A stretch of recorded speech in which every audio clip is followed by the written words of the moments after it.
요셉이 형들을 위로하다. 창세기 50장 15절에서 26절 말씀입니다.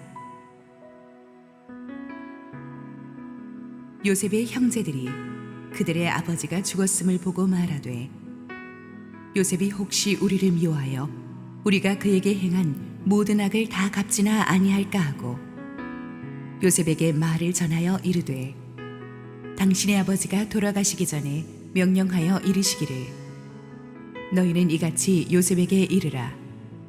내 형들이 내게 악을 행하였을지라도 이제 바라건대 그들의 허물과 죄를 용서하라 하셨나니, 당신 아버지의 하나님의 종들인 우리 죄를 이제 용서하소서 하매, 요셉이 그들이 그에게 하는 말을 들을 때에 울었더라.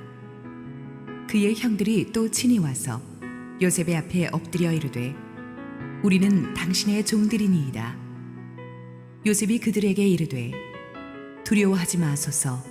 내가 하나님을 대신하리이까. 당신들은 나를 해하려 하였으나 하나님은 그것을 선으로 바꾸사 오늘과 같이 많은 백성의 생명을 구원하게 하시려 하셨나니, 당신들은 두려워하지 마소서. 내가 당신들과 당신들의 자녀를 기르리이다 하고 그들을 간곡한 말로 위로하였더라. 요셉이 그의 아버지의 가족과 함께 애굽에 거주하여 110세를 살며 에브라임의 자손 3대를 보았으며, 므낫세의 아들 마길의 아들들도 요셉의 스라에서 양육되었더라. 요셉이 그의 형제들에게 이르되, 나는 죽을 것이나 하나님이 당신들을 돌보시고 당신들을 이 땅에서 인도하여 내사 아브라함과 이삭과 야곱에게 맹세하신 땅에 이르게 하시리라 하고, 요셉이 또 이스라엘 자손에게 맹세시켜 이르기를, 하나님이 반드시 당신들을 돌보시리니 당신들은 여기서 내 회고를 메고 올라가겠다 하라 하였더라. 요셉이 110세의 죽음에 그들이 그의 몸에 향재료를 넣고 애굽에서 입관하였더라. 할렐루야. 우리 하나님께 감사와 영광의 박수 올려드리겠습니다. 우리 함께 기도하시고 말씀 보겠습니다. 사랑하는 아버지, 세상이 흉흉하고 불안합니다. 그러나 주님의 임재 앞에 은혜가 있으니 이 자리에 왔습니다. 우리 귀한 성도들 축복하시고 부족한 종은 가리시고 오직 우리 주님 홀로 영광 받아 주시옵소서. 예수님 이름으로 기도했습니다. 아멘. 지난 주일 우리는 야곱의 장례식을 요셉이 야곱의 유언대로 약속의 땅 가나안으로 가서 치르는 모습을 보았습니다. 요셉과 형들은 이제 장례식을 모두 마치고 애굽으로 돌아옵니다. 사랑하는 가족분을 먼저 보내신 분은 알겠지만은 대개 장례식을 치르고 나면 남은 가족들 마음이 굉장히 허탈해집니다. 산천은 유구한데 인걸은 간 곳이 없다고 이렇게 고인의 유물과 흔적이 남아 있는데 남은 사람들은 이 빈집에서 외로움을 자주 느끼게 되죠. 그런데 그렇게 장례식을 치르고 난 뒤에 어떤 해프닝이 일어납니다. 15절 읽습니다. 요셉의 형제들이 그들의 아버지가 죽었음을 보고 말하되, 요셉이 혹시 우리를 미워하여 우리가 그에게 행한 모든 악을 다 갚지나 아니할까 하고, 요셉의 형들이 아버지 장례식을 마치고 집으로 돌아오면서 갑자기 마음이 불안해지기 시작했는데 이 불안감이 증폭돼 가지고 집단으로 불안해졌어요. 아버지가 살아있을 때는 괜찮았는데 아버지 야곱이 죽고 나서 돌아오면서 갑자기 자기들과 요셉 사이에 어떤 보호막이 사라지면서 자기들의 신변에 불안을 느끼기 시작했어요. 그들이 불안했던 것은 캥기는 게 있었기 때문이죠. 지은 죄가 있었기 때문입니다. 요셉이 혹시 우리를 미워하여 우리가 그에게 행한 모든 악을 다 보복하지나 않을까 하고 자기 죄를 자기가 아는 것 같아요. 요셉한테 행한 모든 악, 한두 가지 악을 행한 것이 아닌 것 같습니다. 어린 동생을 구덩이에 던지고 이집트의 노예로 팔아버리고 아버지한테 가서는 죽었다고 거짓말한 그 모든 악행을 자신들이 생각해도 이게 쉽게 용서할 수 있는 죄가 아니었거든요. 그런데 요셉이 17년 전에 용서하고 아무 말이 없어가지고 불안불안했어요. 어떻게 이렇게 쉽게 용서가 됐지? 아버지 야곱의 낯을 봐서 요셉이 참았구나, 그 생각을 한 거예요. 그러다가 이제 야곱이 죽고 나니까 이제 요셉이 안 참겠지, 이제 드디어 복수의 칼을 들겠지 하는 최악의 시나리오를 상상하기 시작했습니다. 동생은 애굽의 최고 권력자인데 이 동생한테 찍힌 다음에는 우리는 살 길이 없다고 생각했습니다. 그러나 이것은 실제 상황이 아니고 본인들이 상상한 거예요. 아직 생기지도 않은 일을 그들이 염려하는 것입니다.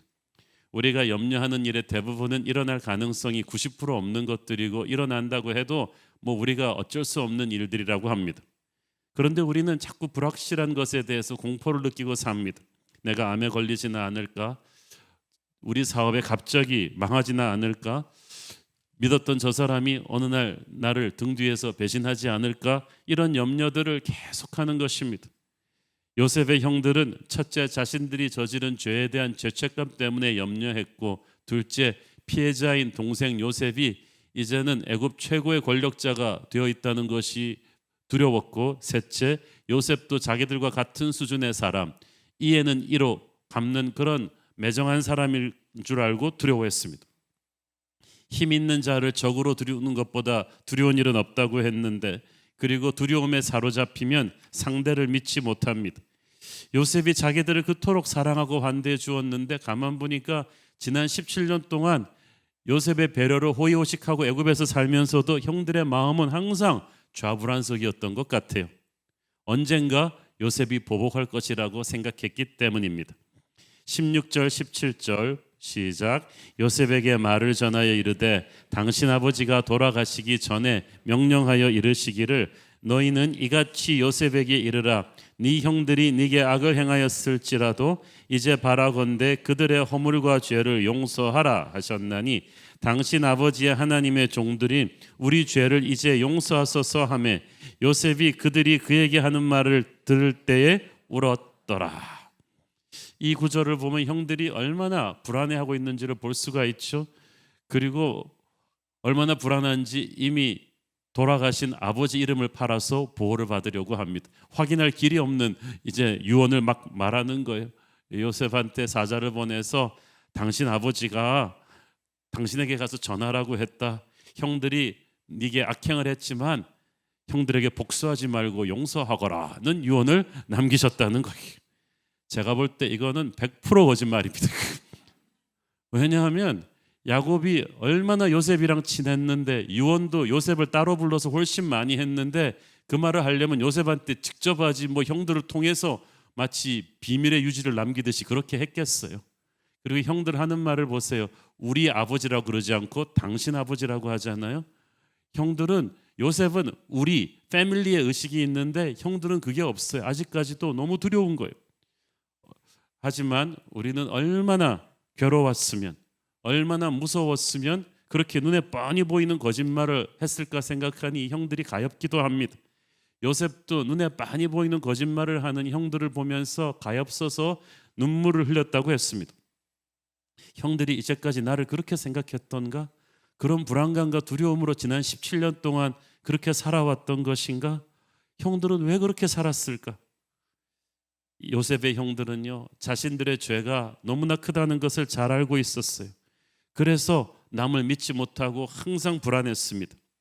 상처가 많은 사람은요, 회복을 시켜줘도 그걸 잘 믿지를 않아요. 입장이 바뀌어서 자기들이 요셉 입장이었다면 절대 안 그랬을 거거든요.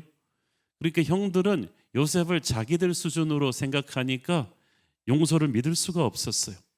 그래서 거짓말을 하는 거예요. 아버지가 그러셨는데 네 형들의 허물과 죄를 용서하라 하셨나니 하면서 뭐 복잡하게 표현합니다. 비비 꼬였어요. 용서받지 못한 사람, 죄의식과 두려움이 가득 찬 사람은 이렇게 속이 많이 보이는 거짓말을 합니다. 거기다가 한술 더 떠서 18절 그의 형들이 또 친히 와서 요셉의 앞에 엎드려 이르되 우리는 당신의 종들이니이다. 이런 거를 생쇼를 한다고 하는 거예요. 아유, 뭐 이때까지 형제로 살다가 갑자기 아버지 돌아가시고 나니까 우리는 종들입니다 그러면서 불쌍히 여겨 주시옵소서라고 닭똥 같은 눈물을 막 흘리고 있는, 이미 용서를 받았는데 그걸 믿지 못하고 다시 용서해 달라고 필사적인 노력을 다하고 있는 그들의 모습을 보면서 요셉이 참 기가 찼을 것입니다. 요셉은 예수님을 상징하는 인물이라고 했습니다. 가만히 보면 요셉의 용서를 믿지 못하는 형들의 모습, 그래서 스스로의 인생을 불행하게 만들어버리고 있는 형들의 모습은 예수님의 은혜로 거듭나고 나서도 그 용서를 완전히 믿지 못하는 많은 성도들의 모습을 닮아 있습니다. 우리 모두 흉악한 죄인들이었는데 예수님의 보혈의 은혜로 새롭게 거듭났습니다. 우리가 업을 쌓아서 죄값을 치른 게 아니고 예수님의 십자가의 은혜로 거듭났습니다. 그런데 너무나 많은 성도들이 우리가 완전히 용서받았다는 사실을 믿지 못합니다. 왜냐하면 하나님을 우리 수준으로 생각하기 때문이에요. 그렇게 쉬울 리가 없어. 이렇게 쉬울 리가 없어. 혹시 하나님이 나중에 서류를 몇 가지 캐비넷에 넣어두셨다가 우리가 뭐 잘못할 때마다 꺼내서 요거 막 하면서 한 번씩 때리시는 게 아닐까? 이 생각을 하니까 은혜를 완전히 누리지 못하는 것입니다. 인생에서 살면서 조그만 힘든 일이 생기면 거봐 하나님이 나를 완전히 용서한 게 아닌 거야. 내가 죄값을 치르는 거야. 하나님이 언제 다시 회초리를 끄집어내서 옛날 얘기를 다시 끄집어내서 재수사를 명령하실지 모르겠다는 거야. 불안해합니다. 하나님을 우리 레벨로 보는 거야. 우리 인간처럼 하나님도 뒤끝이 길고 나쁜 기억을 오래 품고 계시는 분이라고 생각하니까 그 용서를 믿지를 못합니다. 그러나 하나님은 우리와 다르십니다. 하늘이 땅보다 높음같이 그의 생각은 우리보다 높으시고 바다를 먹물로 삼고 하늘을 두루마리로 삼아도 그 사랑의 넓이와 높이와 깊이를 잴 수가 없는데 우리는 우리의 조건부적인 사랑으로 하나님을 봅니다. 하나님은 한 번 용서하신 죄는 깨끗이 잊으시고 다시 거론하지 않으십니다. 여러분은 그 사랑을 믿어야 합니다. 그래야 승리하는 자신감 있는 평안한 담대한 크리스찬의 삶을 살 수 있습니다. 요셉의 형들처럼 아직까지 하나님의 용서를 완전히 믿지 못해서 불안하게 사는 사람들이 많아요. 이 비굴한 종이 되어서라도 죄값을 치르기 위해서 뭐든지 하겠다고 합니다. 뜻밖의 많은 분들이, 좋은 분들이 이런 잘못된 신학 때문에 사역의 동기도 잘못되어 있어요. 저는 그런 분들 몇 번 만났어요. 교회를 열심히 하면서 참 수고 많으십니다 집사님. 그러면 아유 목사님 이렇게 해서라도 죄값을 치러야죠. 제가 하나님께 지은 죄가 너무 커서 평생 교회 화장실 청소를 다 해서라도 이 죄값을, 여러분이 전 세계 화장실을 다 씻어도 여러분의 죄값을 그렇게 치를 수 없어요. 우리는 우리가 죄값을 치르는 게 아니라 예수님의 십자가의 보혈로 하나님이 죄값을 치르신 사람들인 줄 믿습니다. 우리는 열심히 사역하는 것은 그 은혜에 감격해서 은혜의 결과로 사역하는 것이 그 은혜를 받기 위한 수단으로 사역하는 게 아닙니다. 그러니까 사역을 하면서도 자유함을 가지고 하셔야 돼요. 우리는 노예가 아닙니다. 언제 하나님이 다시 때릴지 몰라서 불안해하는 노예가 아니라 예수의 피로 자유함을 얻은 하나님의 자녀인 것입니다. 하나님은 우리가 이미 용서받은 죄에 대해서 그렇게 비굴하고 그렇게 불안해하면서 사는 것을 원하지 않으십니다. 그래서 요셉이 안 되겠다 싶어가지고 형들을 부릅니다. 형들한테 그리고 중요한 말을 해주죠.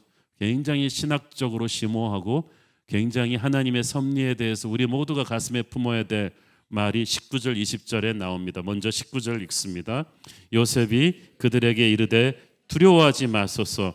네가 하나님을 대신하리이까? 내가 하나님을 대신하리이까? 하나님만이 사람을 판단하고 정의를 집행하고 용서할지 말 것인지를 결정할 수 있는데 내가 어떻게 하나님을 대신하겠느냐는 거예요. 요셉은 분명히 피해자입니다. 우리는 피해자가 가해자에게 보복할 권리가 있다고 생각해요. 그러나 요셉은 피해자라 할지라도 그것은 내 권리가 아니라고 합니다. 심판자는 오직 하나님뿐이시라고 합니다. 놀랍지 않습니까? 우리는 요셉보다 훨씬 덜한 상처를 받아도, 요셉보다 훨씬 힘이 없어도 반드시 옳고 그른 거 밝히려고 하고 심판의 칼을 휘두르려고 합니다. 그러나 심판과 보복은 하나님의 소관입니다. 하나님이 용서하신 사람을 우리가 심판할 수가 없고 하나님이 심판하시는 사람은 우리가 용서할 수 없어요. 요셉이 딱 그 얘기를 하는 것입니다. 그리고 20절 오늘의 주제 구절이죠. 시작. 당신들은 나를 헤아려 하였으나 하나님은 그것을 선으로 바꾸사 오늘과 같이 많은 백성의 생명을 구원하게 하시려 하셨나니. 벌써 인생을 보는 시각이 형들과는 차원이 다르죠. 형들이 나를 헤아려 한 건 사실이지만 하나님이 그것을 사용하셔서 이루신 일을 보라. 나를 애굽으로 오게 하셔서 애굽 전체를 살리는 구원자로 세우셨고 축복의 도구로 세우셨으니 나는 하나님의 놀라운 섭리를 찬양할 뿐 형들에게는 개인적인 원한이나 감정이 없습니다. 이 얼마나 큰 사람입니까? 저와 여러분도 우리의 인생을 볼 때, 특별히 우리의 인생에서 우리의 앞길을 막고 우리를 모함하고 우리에게 악한 행동을 한 사람들을 이런 시각에서 봐야 돼요. 우리는 그냥 착해서 용서하는 게 아닙니다. 하나님의 관점에서 보기 때문에 이것을 넘어설 수 있는 거예요. 하나님의 관점에서 보는 사람은요, 용서하는 힘이 있고요, 더 기도하게 되고 하나님의 역사를 이루어갈 수 있습니다. 우리가 어떤 큰 일을 했느냐보다 중요한 것은 우리가 얼마나 용서할 수 있느냐입니다. 요셉은 꿈의 사람이었습니다. 탁월한 인물이었지만 그는 용서의 사람이었어요. 그는 세상적인 힘을 갖게 되었지만 그 힘을 보복하는 데 사용하지 않았습니다. 그뿐 아닙니다. 21절 읽습니다. 당신들은 두려워하지 마소서. 내가 당신들과 당신들의 자녀를 기르리이다 하고 그들을 간곡한 말로 위로하였더라. 요셉은 형들뿐 아니라 형들의 자녀들의 안위까지도 자기가 보장하겠다고 합니다. 그러니까 은혜는 항상 플러스 알파예요. 형들 두려워하지 마라. 왜 쓸데없는 상상으로 형들의 인생을 그렇게 미저러블하게 만드냐? 당신들의 자녀들까지 내가 은혜를 줄 것이다. 요셉은 자신의 인생을 마지막을 축복과 용서로 보냅니다. 저도 여러분의 인생을, 저와 여러분의 인생의 마지막을 항상 용서와 축복으로 보내기를 바랍니다. 가슴에 맺힌 것들을 다 풀어버리시기를 바랍니다. 왜냐하면 여러분은 하나님의 관점에서 볼 수 있는 큰 사람이니까. 요셉의 인생을 다루면서 우리는 하나님의 섭리의 오묘함에 대해서 계속 강조해 왔습니다. 하나님의 섭리의 오묘함을 보여주는 대표적인 예는 인간의 악함을 통하여서도 하나님이 선을 이루신다는 사실입니다. 많은 사람들이 끊임없이 교회 안에서 던지는 질문은 이것입니다. 왜 좋은 사람들에게 나쁜 일이 일어납니까? Why do bad things happen to good people? 나쁜 일은 나쁜 사람한테 일어나야지 인과응보의 법칙이 실현되는 거 아닙니까? 그런데 왜 나쁜 사람들은 벌받지 않고 승승장구하는데 좋은 사람들이 자꾸 억울하게 당합니까? 여기서 한 단계 더 나가면 왜 하나님께서 좋은 사람들에게 나쁜 일이 일어나게끔 놔두셨습니까? 왜 나쁜 사람들이 좋은 사람들을 공격하기 전에 막아주지 않으셨습니까? 여기에 대한 해답을 찾지 못하면 시험이 듭니다. 믿음을 버린 사람들도 많습니다. 그런데 오늘 요셉의 이 대답은 이 문제를 전혀 새로운 각도에서 하나님의 관점에서 재조명하도록 도와줍니다. 20절 다시 한번 천천히 읽습니다. 당신들은 나를 헤아려 하였으나 하나님은 그것을 선으로 바꾸사 오늘과 같이 많은 백성의 생명을 구원하게 하시려 하셨나니. 영어 성경에 보니까 당신들은 나를 헤아려 하였으나 You intended to harm me. 그러니까 이것은 우발적인 실수가 아니고 당신들은 나를 해치고자 하는 계획이 있었다. 의도가 분명한 거예요. 법정에서 재판할 때도 우발적인 살인하고 의도적인 살인은 형량이 완전히 다릅니다. 그런데 형들은 의도와 계획이 치밀했어요. 그래서 이 살려달라고 울부짖는 17살짜리 동생을 처음에는 죽이려 하다가 마음을 바꿔서 빈 구덩이에 던져 넣었다가 애굽의 노예로 팔아버린 거예요. 수십 년이 지난 지금도 형들은 그때 그 형들에게 요셉은 그 형들에게 당한 그 배신감, 그 트라우마를 생생히 기억하고 있었습니다. 이런 일을 겪었고도 안 겪었다고 한다면 그건 오히려 이상한 일이 되는 거죠. 회복은 과거의 상처를 부인하는 것이 아니라 상처를 인정하지만 은혜의 힘으로 그 상처를 극복하는 것입니다. 병을 부인하면 결코 병을 이길 수 없습니다. 병을 인정하고 의사 앞에서 오픈해야만 치유를 받을 수가 있어요. 영혼의 상처도 마찬가지입니다. 하나님과 사람 앞에 인정하고 오픈할 때 진리의 영이신 성령께서 그 상처를 다루실 수가 있습니다. 요셉은 과거에 형들이 저지른 죄를 정확하게 기억하고 있었고 그 일이 악한 의도에서 비롯된 것임을 형들에게 말해주었어요. 나도 그걸 알고 있다는 거, 차라리 그렇게 요셉의 입으로 솔직하게 말해주는 게 형들의 마음이 편해요. 만약에 요셉이 형들을 보면서 씩 웃으면서 형들 걱정 마요, 아무 일도 없었어요. 형들 나한테 잘한 거예요, 이렇게 얘기했다면 얼마나 형들이 막 무서웠겠어요. 거기까지만 하고 또 끝났다면 형들의 불안감은 남은 생애 내내 지속되었겠죠.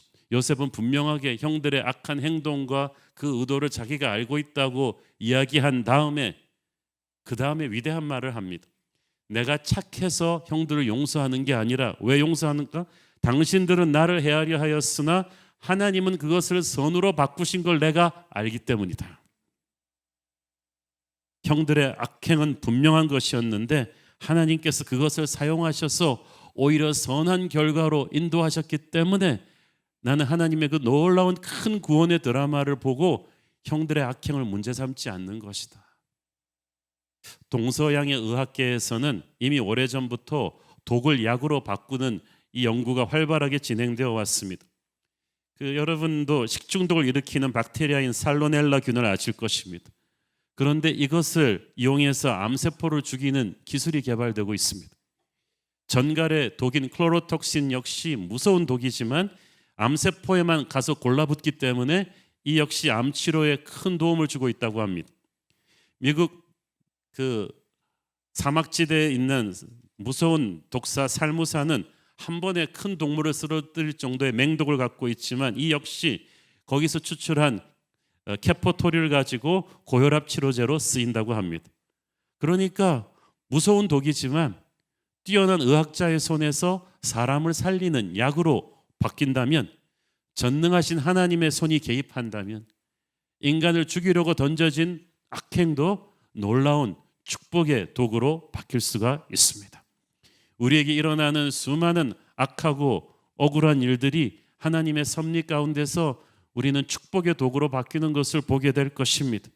우리를 비방하고 공격하는 악한 사람들이 아마 많았을 거예요. 앞으로도 많을 거예요. 그러나 그들의 의도와는 상관이 없이 하나님께서 여러분이 하나님을 의지하기만 한다면 그들이 던진 악한 독화살을 변하여 여러분의 인생을 한 단계 더 높이시는 계기로 사용하실 것입니다. 동생을 미워해서 애굽으로 팔아넘긴 형들의 죄는 분명 악한 것이었지만 그것을 하나님께서 툭툭 다르게 튕기시니까 요셉이 애굽에 가서 총리 대신이 되고 애굽 전체를 구원하고 이스라엘의 미래를 준비하는 놀라운 계획의 밑거름이 되게 하셨습니다. 허나 그렇다고 해서 형들의 악행이 정당화되는 건 아니에요.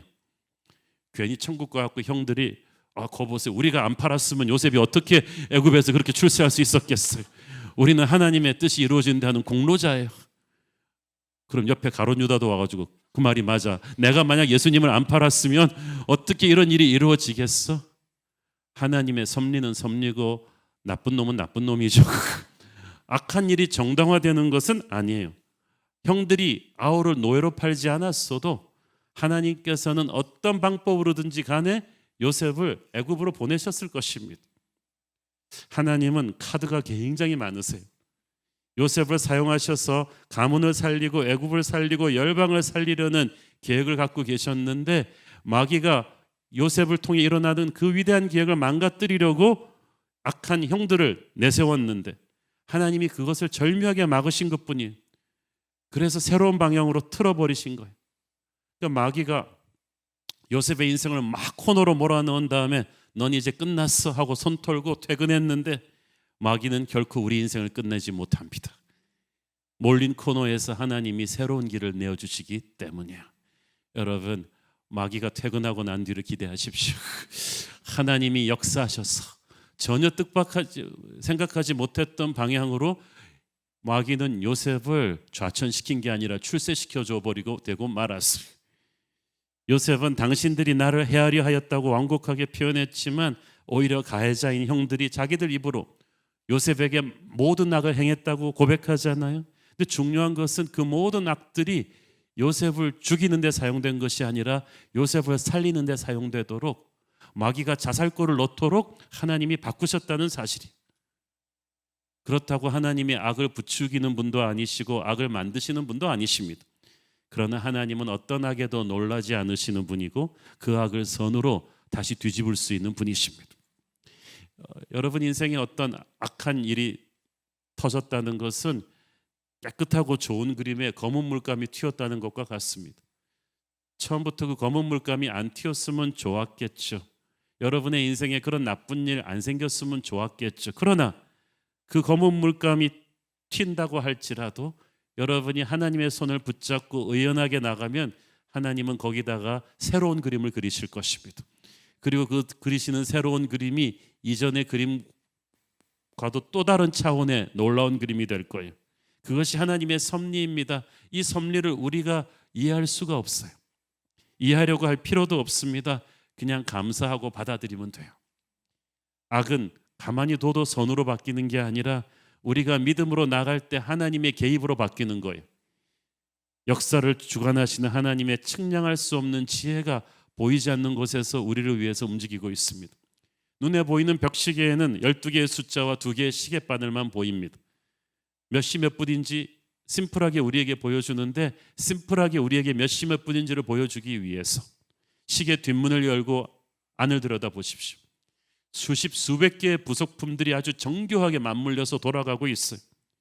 한두 개가 움직이는 게 아니라 수백 개 부품이 같이 물려 돌아가기 때문에 우리가 눈에 보이는 시계 겉모습에서 정확하게 시간이 알려지는 것입니다. 우리가 보이는 인생 뒤에도 보이지 않는 수백 개의 하나님의 역사가 움직이고 있습니다.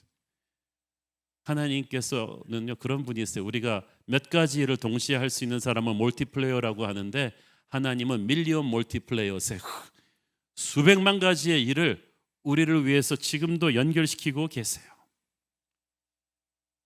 여러분, 우리에게 일어나는 악한 일은 그냥 고추장 같은 거야. 이 고추장만 팍 먹으면 그냥 맵고 정신이 없는데, 여기다가 설탕과 어묵과 떡과 물엿과 멸치 육수를 다 넣은 다음에 잘 조리하면 맛있는 이 떡볶이가 나오지. 우리에게 행해지는 악은 이 고추장과도 같아요. 그것만 푹 처음에 받으면 너무나 힘든데, 하나님, 우리가 믿음으로 나가면 하나님께서 잠깐만 참고 있어봐. 그 고추장에다 하나님께서 여러 가지 요소를 넣으시는 거예요. 형들이 요셉을 팔았어요. 고추장이에요.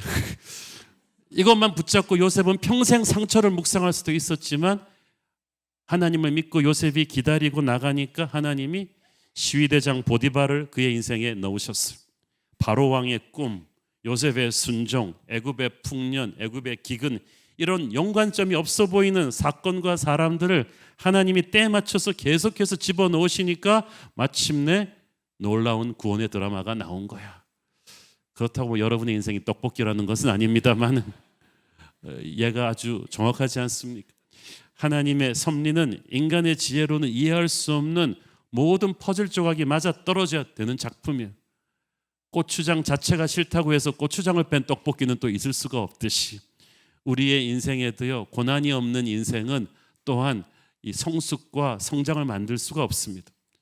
이 모든 퍼즐 조각이 맞아 떨어지게 하는 축복은 아무나에게나 오는 축복이 아니라 하나님의 자녀에게만 주어지는 축복입니다.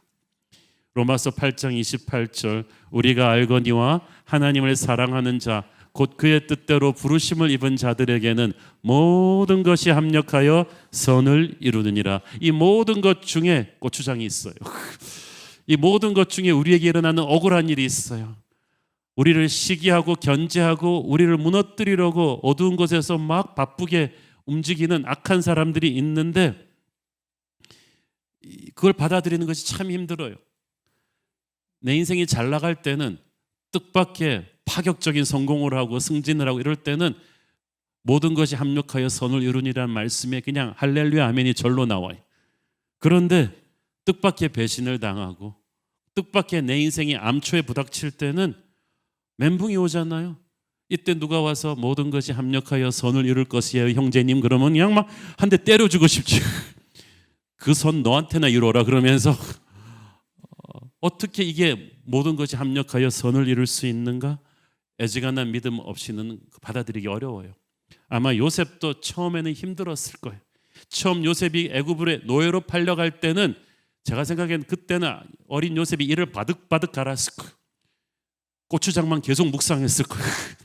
이 나쁜 형들 같으니라고 어떻게 보복하지? 그 생각을 했을 텐데 요셉이 다시 형들과 재회하게 되는 때는 20여 년 뒤입니다.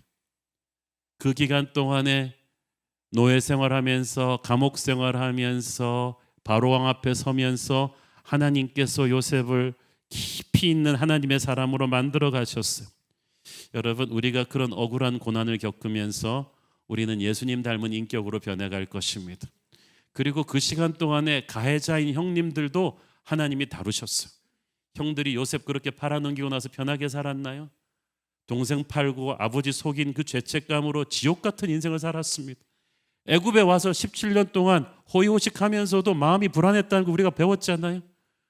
몇 번 저지른 악행으로 인해서 그들은 평생을 정말 죽음과 같은 압박감에서 살았어요. 그러면서 영적으로 철이 들었죠. 깊어졌어요. 이스라엘 12지파의 선조가 될 만한 그릇으로 다듬어져 갔습니다. 그러므로 여러분, 이 악을 선으로 바꾸시는 하나님의 손길을 체험하기 위해서는 우리 자신이 나서가지고 인간적인 방법으로 해결을 너무 성급하게 하려고 그러면 안 돼요. 눈에는 눈, 이에는 이라 그러면서 네가 나를 악하게 만들었어 그러면서 똑같이 흙탕물, 진흙탕 싸움을 하면 안 되는 거예요. 억울하게 악한 일을 당해도 우리는 하나님의 섭리를 믿고 의연하게 인내할 때 놀라운 하나님의 개입과 반전이 이루어질 것입니다. 제가 오래전에 한 미국 목사님의 그 책에서 읽은 얘기인데요. 그분 교회에 데이빗이라고 하는 한 신실한 집사님이 계셨다고 합니다. 중년의 나이에 정말 실력 있고 인품 좋은 금융인이었는데 워낙 실력과 인품이 뛰어나서 아주 글로벌한 큰 금융회사의 임원으로 스카우트 되어 가게 있었다고 합니다. 그런데 그와 같이 최종 후보에 올라갔던 경쟁자가 하나 있었는데 그 데이빗 집사님하고도 아는 사람이래요. 그런데 데이빗 집사님보다 훨씬 실력과 인품이 떨어지는데 아주 정치적이고 야비한 사람이었습니다. 최종 후보 결정전에서 보니까 실력으로 안 될 것 같으니까 이 사람이 데이빗 집사님에 대해서 온갖 거짓 루머를 회사 측에 투서한 거예요. 그래서 결국은 데이빗 집사님이 안 되고 이 야비한 친구가 그 글로벌 기업의 임원으로 가게 되었습니다. 데이빗 집사님이 얼마나 속상했겠어요. 그 주변의 사람들도 너무나 막 같이 분노해 주었는데 처음에는 데이빗 집사님도 너무나 배신감을 느끼고 그 야비한 인간의 비리를 자기도 회사에 맞투서함으로써 진흙탕 싸움을 해볼까 하는 생각도 들었다고 합니다. 하지만 기도하면서 그건 아니라는 하나님의 평안감을 느끼고 인간적인 보복을 포기했습니다. 그래서 규모는 좀 작지만 또 작은 이런 다른 회사 CEO로 가게 되었어요.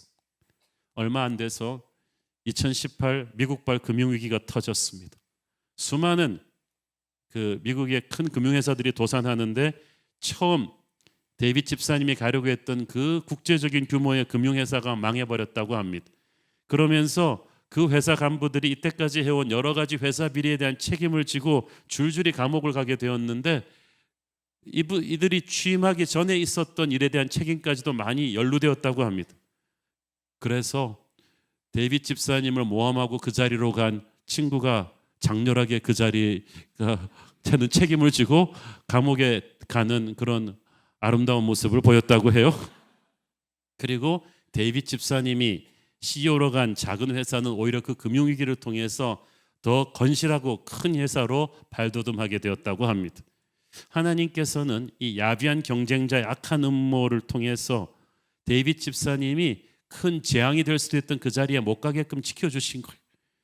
그리고 그 다가올 재앙을 그 악한 자가 스스로 덮어쓰도록 하나님께서 절묘하게 지켜주셨던 것입니다. 우리가 악인들과 같은 방법으로 보복하지 않아도 하나님은 우리에게 일어나는 모든 악한 일을 선한 열매로 바꾸시는 분인 줄 믿습니다. 지금은 하나님이 왜 나를 병들게 하시고 원하는 곳에 못 가게 하시고 왜 안정된 옛 직장에서 쫓겨나게 하시고 왜 자꾸 뒤에서 나를 음해하는 사람들이 있는지 이해할 수가 없지만 하나님의 섭리는 우리의 상식과 육감을 뛰어넘을 것입니다.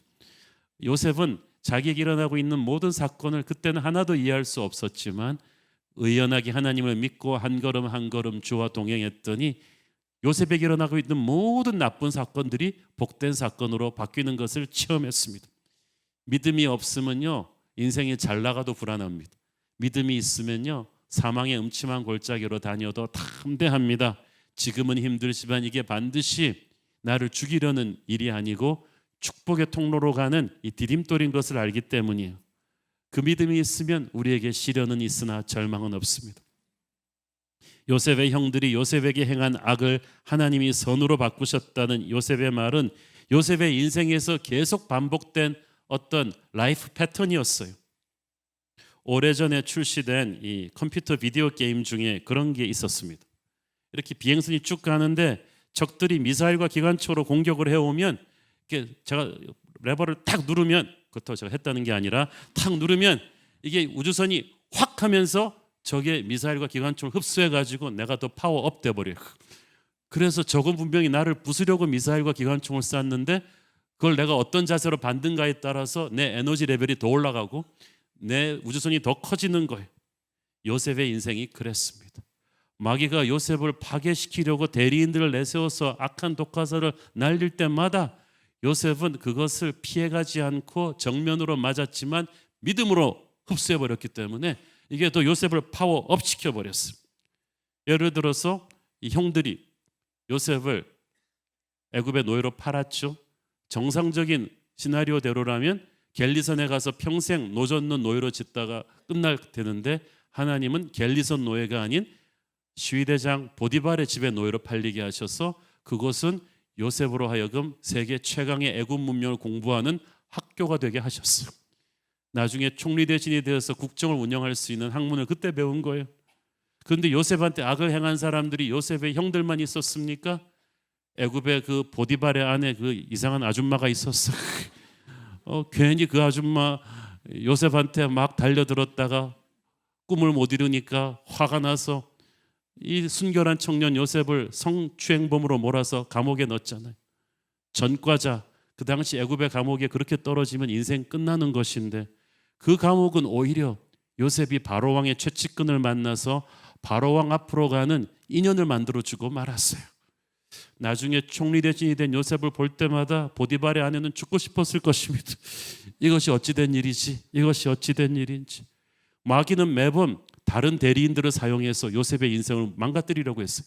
1번 타자 형들, 2번 타자 보디발의 아내, 계속해서 대리인을 내세워서 보냈는데 그들이 나가서 전력투구를 해서 요셉을 죽이려고 칼을 던질 때마다 하나님은 그 사건을 이용해서 요셉을 더 높이셨어요.